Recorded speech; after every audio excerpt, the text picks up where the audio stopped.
Hi, I'm Dr. Doug. Please subscribe to my channel if you like this video. It really helps get my videos out to the public so that everybody can benefit. Thank you. I want to talk today about the duality of nature and how problems and solutions are of equal value. Now, this is a Taoist concept. I am a Taoist. That is my philosophy.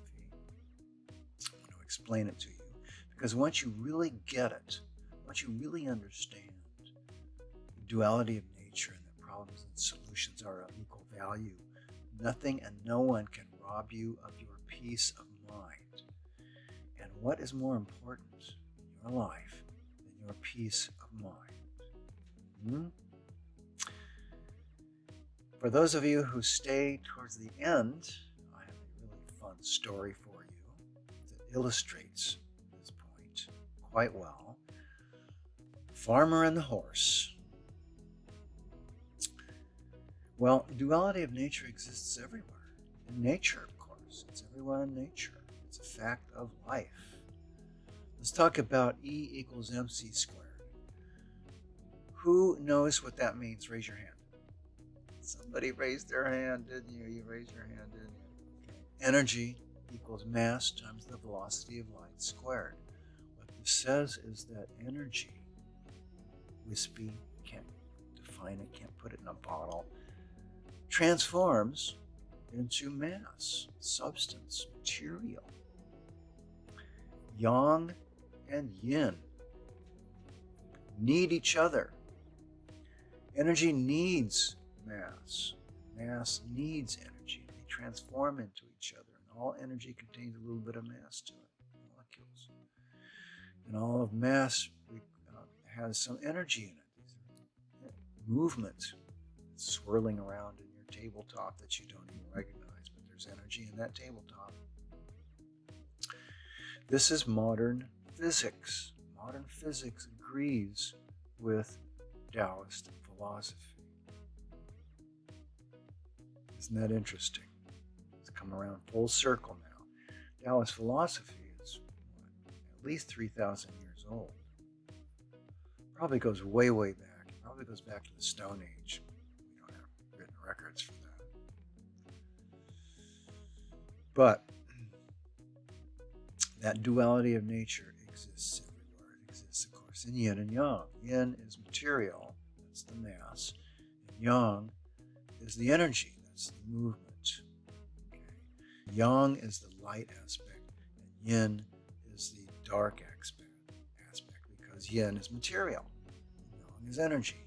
And you notice in this diagram here that they are constantly changing, and they're constantly moving. This looks like it's moving, doesn't it? It's a circle, which means that it contains the entire universe, everything. And they're constantly changing into each other. Doesn't that look like it's changing in? Yang is changing into yin, and yin is changing into yang, and that's true. They change into each other. Also, yang contains a little bit of yin in it, and yin contains a little bit of yang in it. So there's no pure yang or yin. There's no purity of anything. There's no pure of energy. There's no pure of mass. They are constantly needing each other, opposing each other, complementing each other, and defining each other. Without yang, we don't know what yin would be, because yang defines yin, and yin defines yang. They need each other. That's duality of nature. Same thing can be said of male and female. It takes an egg and a sperm to create life of animals and plants on our planet. Gender roles can be fluid because of society, because we have large brains and we can be whoever we want, but every man contains some feminine in him, and every woman contains some masculine in her, because there's no pure masculine, no pure feminine, there's no pure male, no pure female. And they need each other in order to create life. They oppose each other sometimes because they have different interests. they need each other. They define each other. A man defines a woman. A woman defines a man. Because if everyone in the world was one gender, then we wouldn't know what the other gender's like.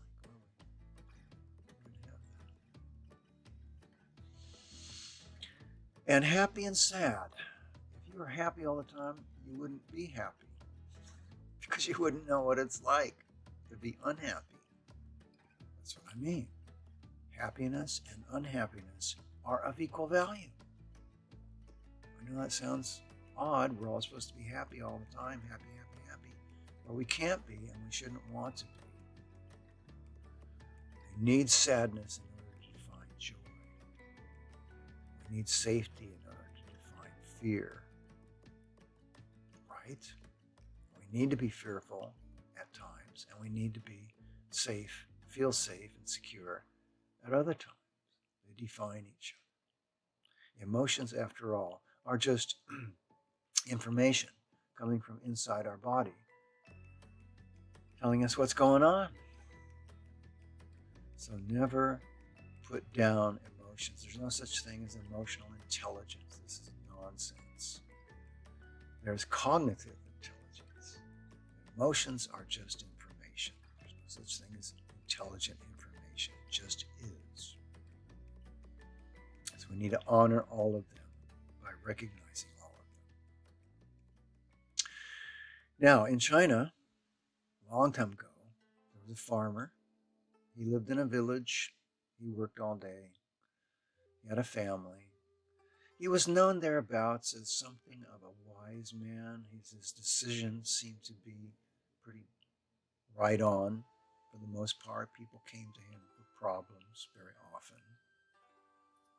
Well, he woke up one morning and he went out to his corral. He had some animals, some donkeys and some cows, and they were in his corral in his barn. And there, standing in the corral outdoors, was this amazing horse. It looked like a thoroughbred horse. He'd never seen a creature like this before. It was magnificent. And the horse was super pleased to see the farmer. Where did this horse come from? The gate had been left open a little bit, and apparently it wandered in during the night. The farmer checked the horse over for signs of ownership. Nothing. Not a brand, not a bridle, nothing. Wow. Where did this horse come from? And his family came out and they were all amazed too. And all during the day, his friends and neighbors would come by and say, wow, what an amazing thing this is. What a wonderful thing this has happened to you. God's really have favored you. This is such a good thing for you. And he said, well, yeah, it does seem like a pretty good thing. Oh, probably worth a lot of money. I don't know. But on the other hand, I'm not really totally sure that this is a good thing for me. I'm not totally sure. He said, are you nuts? Look at this horse. No one's ever seen this before. You'll be rich. And they walked away shaking their heads. What's wrong with this guy? Well, his teenage boy, was out riding on this horse one day, and the horse saw a snake and reared up, and the boy fell off and broke his lower leg. They took him to the farmhouse. The bone sitter came over and put a big cast on his leg. And he said, well, you're going to be laid up for a couple of months. It'll heal, but you won't be doing any farming or anything for a while. Well, the neighbors all came over and they gave the farmer their sympathy, and they all said pretty much the same thing. This horse is a devil. Don't you see that? Can't you see that this horse is a bad thing for you? It's going to destroy your whole family if you are not careful with this thing. And he said, wow, yeah, it does seem kind of bad. I'm kind of sad for my son. I'm going to need him for the harvest. But you know, I'm not really totally sure that this horse is a bad thing. I'm not sure. And they said, are you crazy? This is a devil. You got to get rid of this horse. Kill it. Slaughter it. Eat it. Anything. What's wrong with you? They walked away, shaking their heads in disbelief. Yeah. Well, a few weeks later, a warlord with an army came through that area, and they stopped in that village, and they said, "We are going to conscript all of your young men to fight in a war 100 miles away, and some of them may not return." They rounded up all the young men. They went to the farmhouse and saw this kid with a broken leg, and they said, "Well, we can't use him. You stay." They took all the young men, and they left. All the village was in mourning. They knew they would never see some of these sons again. And they came over to the farmhouse, talked to the farmer, and they congratulated him on his wonderful horse. If it wasn't for the horse, this boy would be in this horrible army. And they said, "What a wonderful thing. See, the gods really are looking out for you because of this horse." And the farmer said, "Yeah, I'm really grateful now that this whole thing happened, and I got this horse, and that my boy doesn't have to get conscripted. But to tell you the truth, I'm not really sure that this horse is a good thing for me. I'm not sure yet." And they said, "You are totally blind, amigo. You have no idea how good this thing was for you. What is wrong with you?" And they walked away, shaking their heads again. Well, which one of these entities, the neighbors or the farmer, has peace of mind? You can see that the neighbors are living in extremes. It's so good. It's wonderful. Oh, it's so bad. It's horrible, horrible. They're not paying attention, are they? They're not paying attention to reality. They're not paying attention to the duality of nature and how good transforms into bad and bad transforms into good. And without good, we wouldn't know what bad is. And without bad, we wouldn't know what good is. That's the essence of Taoism. Problems and solutions are of equal value. Next time you have a problem, I'd like you to look at it as a gift. It's a gift. It's a reward for living, because it's going to help you grow. And we're either growing or we're dying. When you look at a plant, when you look at a flower in the garden, if you look at it under a microscope, you see that it's not staying the same. It's either on the way up or it's on the way down. You either grow or you die.